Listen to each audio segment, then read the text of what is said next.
Hi guys, and welcome back to Raise Rails. Went to a local train show today, and you know how I like my space and military sets.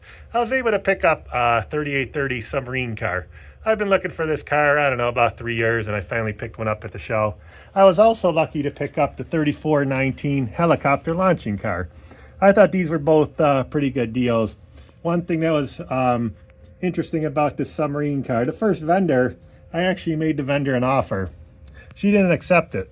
But then after looking at the car a little bit further into detail, I noticed the flatbed car was actually broken right in half and glued back together. So I'm glad I waited until another 15-20 minutes until I was at the other side of the show, and I found this military car, 3830 Submarine car, and I also found a helicopter car. These are both from the same vendor, so I got a little bit of a package deal. The gentleman was pretty motivated to sell these items, being that it was the second day of the show. So I'll show you a little bit closer look how these items were and what I think about them.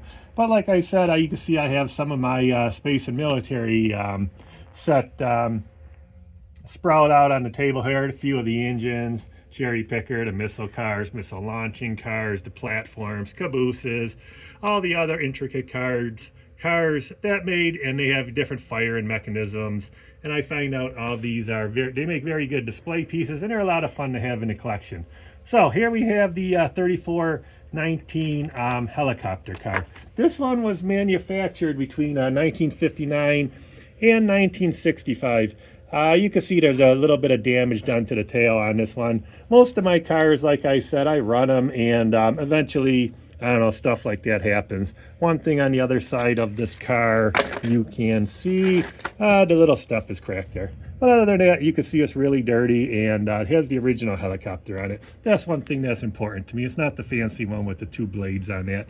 And how this car works is you take the helicopter off, and you turn the little, when you bring this little knob back here, it locks this little piece here, and wind up the car. And then on the other side here, there's a lever you push down, and then you'll see the fins. So that launches your car. I don't care to launch these helicopters. Most of the time, they just flutter around on the floor. Not so much like in the commercial when they got to launch the reconnaissance helicopter. It takes a look around the layout.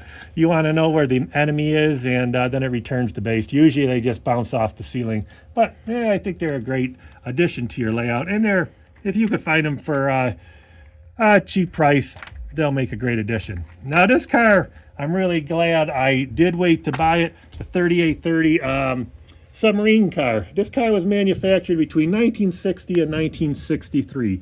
I had to replace the rubber band on this car, which is pretty usual for this car. You can see that on the sides of the car, it still has all the steps. But this is something that if you could tell me about in the comments, that'd be great. I saw many of these Submarine cars. I held them, I tried them out. But what's unusual about this car is you see it slide off, and on the bottom of the car, there is that little placard. It says the Lionel Corporation, New York, New York. I never saw that before, and it fits right in this groove here.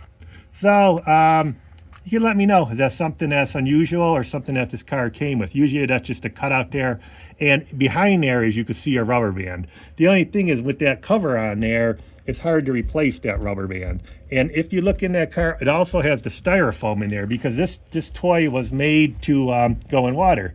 It has the little rudders in the back that go up and down, left and right. And then the nose cone here, it has a little piece here that locks it. So what you want to do, you want to put it in the locking position, push it in. I mean, you want to push this side in. Boop. And then you can spin the nose cone. What happens when you spin the nose cone, there is a rubber band inside of the sub, and it is the energy is building up in there. So then you're going to watch this propeller here. When I push this little pin in, the propeller is going to go round and round. So what you do is you push this little slide over that way,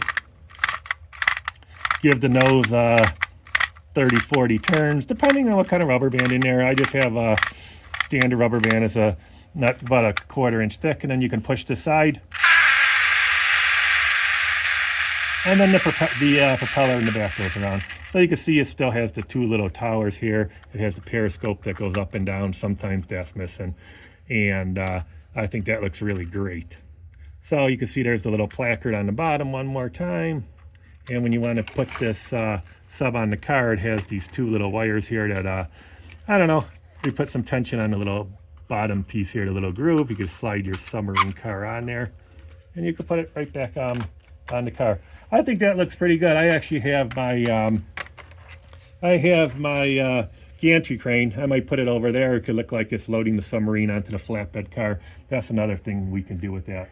So I'm really happy with my two purchases I made at the train show. Like I said, it was the second day of the train show. It was pretty thin pickings, but you weigh things out and you get some good deals. So I think I had a pretty good, successful day, and I think I'm going to enjoy these two new pieces on the layout. I'm going to clean up the helicopter car a little bit. The submarine car looks really good. I'm probably just put a couple drops of oil to lubricate the axles. But it was a pretty good, successful train show, and I think this is going to add a lot to layout. All right, guys, thanks a lot for watching Ray's Rails, and I'll be putting out another video in addition to this one next week. So stay tuned, and don't forget to subscribe to Ray's Rails. All right, guys, have a great day. Thanks for watching Ray's Rails.